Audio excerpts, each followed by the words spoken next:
पंडित जी तो आई मैया जी के पूजा जे छै से तृतीया छै। बहुत नीक अहाँ प्रश्न हमरा से पूछ रहल छी।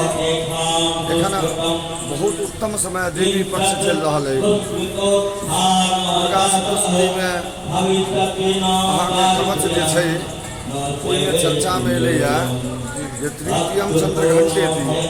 आई जे शक्ति के पूजा होइ छै चंद्रघंटा छै। चंद्रघंटा भगवती के विशेषता ई छै जे केओ साधक जे केओ भक्त भगवती चंद्रघंटा के विधिवत पूजा कऽ अपन घर में अपन कार्यालय में ऑफिस में घंटा नाद करै छथि, घंटा घंटी किछु बजबै छथि, हुनका निमित्त उपस्थित जतेक संकट उपद्रव रहै छै ओकर नाश भऽ जाइ छै और सब प्रकार के मनोकामना के सिद्धि भऽ जाइ छै।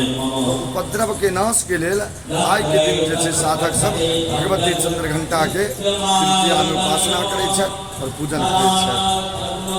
आई के तिथि क्या बजे से क्या बजे छै? आई के तिथि पूर्णे छै, एहि दुआरे जे आगामी जाकऽ चौठ दूटा भऽ जेतै तऽ एकर रात्रि जावत तक जे छै आई के तृतीया तिथि है। आ फिर आगा चौठ दूटा हैत जाहिसँ एहि बेर 10 पूजा आ 11 यात्रा हेतै।